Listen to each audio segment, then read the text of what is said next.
Kai tau operuoja kojas, sunku patikėti. Geras pusvalandis kantrybės ir galėsi eiti namo. Pats. Be skausmo, randų ir dešimtmečius varginusios ligos. Tai lazeris. Išsiplėtusios kojų venos jam įveikiamos be skalpelio per vos įžiūrimą pjūvelį. Jokių ramentų ir jokių negyjančių žaizdų. Čia, Vilniaus širdies chirurgijos centre, modernios technologijos leidžia operuotis pažangiausiais būdais ir nesigaišinant. Pats sakinys dienos chirurgija tai kažkas turėtų būti susijęs su viena diena. Tai ir yra, kad pacientas po šių operacijų ilgiausiai, ką gali praleisti stacionare, tai praktiškai iki 24 valandų, žodžiu, vieną parą. Vėliau jis yra išleidžiamas taip vadinamajam ambulatoriniam gydymui, kur jis tiesiog gali būti stebimas savo šeimos gydytojo arba tiesiog stebime ir mes patys išoperavę tuos ligoniukus, kurie grįžta pas mus ir konsultuojasi, bet visa esmė, kad stacionare jam nereikia gulėti savaitę ar mėnesį arba 2. Dabar parodykite, kaip galite ranka pasiekti stuburą. Čia atrodo ne kraujagyslės, kita bėda. Judesiai jūsų iš tikrųjų geri yra. Jaunas pacientas turi seną traumą. Petys skausmingas ir įkyrus. Šiuolaikinė traumatologija ortopedija yra pažengusi gerokai. Taip kad kas buvo anksčiau neįmanoma atlikti minimaliai invazyvę techniką, šiuo metu tai yra prieinama, kadangi atsirado ir aparatūra, ir implantatai, kurių dėka galima atlikti operacijas veiksmingas, gana greitai ir neskausmingai pacientui.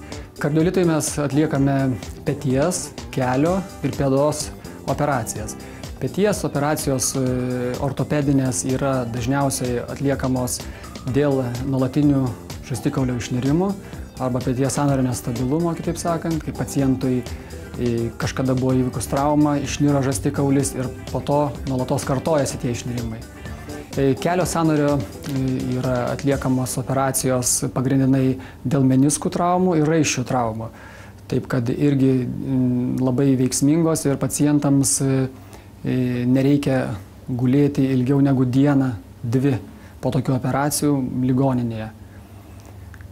Toliau pėdos operacijos atliekamos taip vadinami kauliukai liaudyje, kai yra ypač dažniausiai tai moterų liga.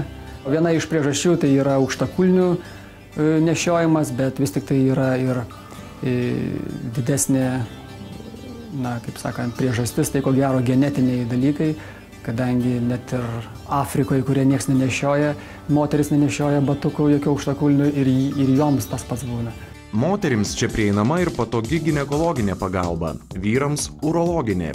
Patyrę centro specialistai ne tik konsultuoja, tiria, bet ir moderniausiais metodais operuoja. Laparoskopinės, histeroskopinės, endoskopinės operacijos leidžia jau tą pačią dieną eiti namo. Mūsų klinikoje Vilniaus širdies chirurgijos centre pacientai gali gauti praktiškai visas dienos chirurgijos paslaugas.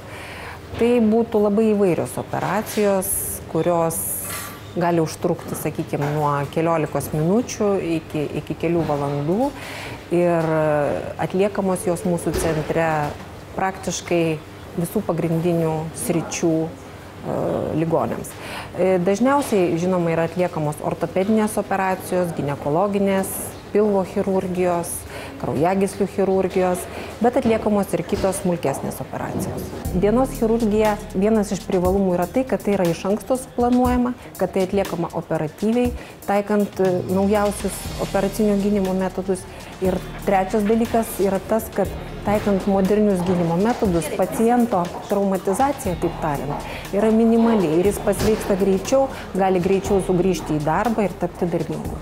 Šitie dalykai yra labai paprasti, prieinami kiekvienam Lietuvos gyventojui. Žinoma, jis turi būti draustas privalomojo sveikatos draudimu.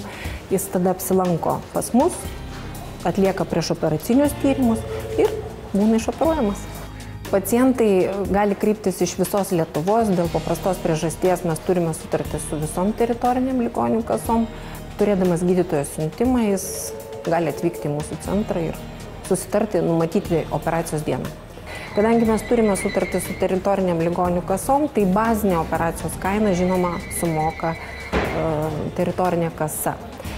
Priemoka nėra didelė, Ir priemoka priklauso, žinoma, nuo operacijos sudėtingumo ir tos trukmės, kiek pacientas užtruks, kaip aš minėjau, ar jis užtruks tik tai pusvalandį, valandą, ar jis praleis mūsų centre, sakykime, netgi išmiegos naktį ir praleis maždaug parą laiko. Išskirtini esame kitų privačių gydymo įstaigų fone tuo, kad turime 24 valandas veikiantį intensyvios terapijos skyrių, nors dienos chirurgijai tai nėra būtinas reikalavimas, bet kadangi mūsų centre atliekamos ne tik dienos chirurgijos operacijos, bet ir sudėtingos širdies chirurgijos operacijos, todėl mes turime šitą paslaugą. Žinoma, kad užtikriname pilnai pacientų saugumą.